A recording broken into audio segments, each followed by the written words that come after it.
Today, I want to talk about the concept of the circular economy, which you may or may not know about. But I don't want to just talk about it for its own sake, but I want to contrast that with Martin Luther and the Protestant Reformation. And you might be thinking, what the hell is going on? How is the circular economy and the Protestant Reformation, how are these two things related? Well, maybe they are not related, but there are interesting and important parallels between these two things, the Protestant Reformation and the circular economy. And I'm gonna share with you these parallels, right? The main idea is this. The Protestant Reformation in general was a movement back to the basics, the pure Christian original basics, right? The principles of purity, modesty, and piety, and leanness, and poverty, right? And it was a movement back to Jesus, and back to simplicity, and back to the Bible, right? And it was also a movement away, or protest against, the Protestant Reformation, protest against sort of sediments or artificial layers on that healthy Christian core that Martin Luther saw as, that have accumulated almost over the centuries by this increasingly powerful institution of Catholic Church, right? And he wanted to get rid of these layers and go back to that pure Christian basics, right? In general, right? Now, the circular economy is also, in general, a movement back to the basics, right? Back to the original principles of how nature shares and redistributes resources, and it's like a self-sufficient organism, right? Where there is no waste, the resources go back to the source. There is no excess, there is no pollution, it's not a linear movement. It's a movement, and also it's a movement back to the original principles, but also movement away from the artificial, from the created, right? It's instead of take, make, waste, the linear, back to the borrow, use, and return, the circular, right? Now, that's the main idea, but I obviously have to flesh it out a little bit more, and that's what I'm gonna do in this video. Hi, I'm Jan from sustainablebutterflies.com.au, and on the screen you see my 5 pillars of sustainability. Now, just quick flashback to the previous video, because that's where we contrasted the Protestant Reformation and action on climate change, and specifically we criticized the religious indulgences and carbon offsets, right? And we saw the pathologies, the similarities between those two, right? What were the religious indulgences? They were a market instrument created by the Catholic Church and sold to sinners who could buy this coupon, Pope-endorsed coupon, with the promise of buying their way out of hell and buying salvation, right? And we notice how it was a trigger point for Martin Luther, and it sparked the Protestant Reformation, right? Now, what are the carbon offsets? Well, they are our environmental indulgences, right? They are also market instruments that are sold to sinners, environmental sinners. Who are these sinners? Well, those who are releasing these greenhouse gas emissions up to the atmosphere, right? And they are sold with the promise of buying salvation. What is salvation? It's not the religious or spiritual of the Middle Ages. It's the science-based salvation, right? Which is a planet that is not warming too much, that is free of these sins, these greenhouse gas emissions, right? And we also trying to buy our way out of hell. What is hell? Hell is the planet that is warming too much, right? It is too hot and it is full of these greenhouse gas emissions, right? Now, but we also, actually, unfortunately, we are also making the same mistake by, corrupting this process. We're replicating what the Catholic Church did 500, 600, 700 years ago. There is more to it, and that video is linked in the video description. So go there if you want to check it out. And now, let's go back to the concept of the circular economy. Circular economy is nothing else than our modern attempt to mimic nature and to do what nature does automatically, but bring it to embed it into our modern society, right? Now, in nature there is no such thing as waste. An old log, for example, in a forest is not mess, it's not rubbish, right?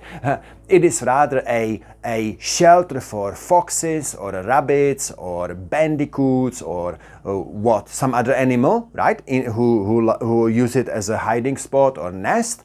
It is a growing media for plants and moss, right? It is a source of food ultimately for tiny microorganisms who break it down and who decompose it so that it enriches the soil and it nurtures the soil so that the forest can continue growing forever, right? And then there are many other examples how nature does it, right? And so we have disrupted this natural system through our industrial processes where we have created a linear model, take, make, waste, where we take from nature resources, make something, and then waste it, right? And we're trying to break this cycle and go back to the circle. So instead of take, make, waste, back to the borrow, use, and return, where we have that official design is that rainbow snail you see, where we try to have fewer raw materials entering that economic or industrial process through clever design and manufacturing and distribution and recycling, repurposing, keep as many resources as possible in the system and have as little waste to landfill as possible, right? And you know these examples, right? For example, old tires, instead of going to landfill, are being remanufactured and they used for synthetic surfaces on fields, right? Or old glass bottles, instead of going to landfill, being used and new glass bottles are made. Or old ink in toners in photocopiers are used for as an additive to cement and asphalt for roads constructions, right? Many examples like that, right? So, but the principle is pretty simple. It's just do what nature does automatically, do it on industrial scale. And that brings me to one big difference between the circular economy and the Protestant Reformation, and one big challenge that we are facing. The biggest difference between the Protestant Reformation and the circular economy is not that one was 500 years ago and it was about religion, and today circular economy is about sustainability, economics, and has nothing to do with religion. No, that's obvious. The biggest difference is this. When Martin Luther had his movement back to Christian basics, right, back to the purity, to these originals, right, because that's what it's all about. Also with circular economy, we're going back to the basics and away from the created and also polluting and artificial, right, like creating things just for one use and then throwing them and it ends up in the ocean, that sort of thing, right? When Martin Luther had that movement, Protestant Reformation, he had relatively simple argument to make, right? It's a relatively simple case. I'm not saying it was easy. He was very brave and in those times, right? But he had universally accepted document, the Bible, right? And he pointed out unscriptural practices carried out by the Catholic Church, such as the trade and sale of religious indulgences, and he said there has no basis in the scripture, religious indulgences, Catholic Church. Where did you get this from?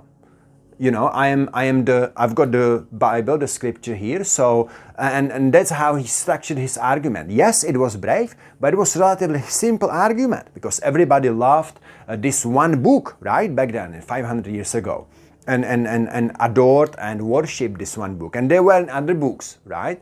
Now, today though, when we want to go back to basics, the circular economy to nature, obviously it's different context, right? But we don't have one universally accepted, venerated, adored, worship, school of thought, let alone only one book, No, no. We live in atomized and fragmented society, and there are so many schools of thought on environmental management, sustainability, action on climate change, and also economics, right? There are different schools of thought on economics. You have Marxist, institutional, industrial, ecological, environmental economics, then neoliberal, neoclassical, which is the most dominant one, neoclassical economics, etc. So it's much harder to build a case that would be sort of like a blueprint for the right practice, right? Unlike what Luther was doing back then. That's the biggest difference, in my opinion.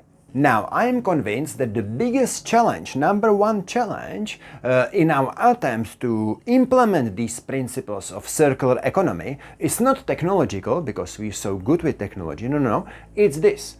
There are two contradicting principles involved here with this concept of circular economy. On the one hand, we have economics, and it's still predicated on endless growth, the growth of GDP, the growth that will always continue growing forever, right? People are consumers, they are meant to be consuming, so that the wheels of economy can keep always growing, right? Up, right? Like that. Countries are still ranked based on their economic growth. That's the number one metric, still, right? Now, how is that, however, consistent with this principle of circular economy or nature, where resources are always recirculated, there is no waste, there is no endless growth, there is nothing that grows forever in nature. It's rather sort of like a equilibrium or a steady state. Actually, that reminds me that there is a school of thought called steady state economics, which is trying to look at economics like the nature in equilibrium. But anyway, I forgot to mention it earlier. Anyway, that doesn't matter. Still, we have contradicting principles. It's this endless growth, right? Exponential growth, always more, and at odds with the circular economy principles. I don't think you can easily reconcile them. In my opinion, you either have economic growth as number one priority, and then other things are sort of subjugated to it, or you have this emphasis on recirculating resources, sustainability, and then though you must abandon this endless growth mantra. I don't see how you can have those two together in some sort of meaningful way, right? So I don't have solutions to this. Look, I'm a sustainability consultant. I love the principle of circular economy. I advise my clients on how to implement in their society, but I'm mindful of this dilemma. Anyway, so let me leave you with the quote from David Attenborough. We have a finite environment, the planet. Anyone who thinks that you can have infinite growth in a finite environment is either a madman or an economist. So, thank you very much for watching and have a great day. Bye.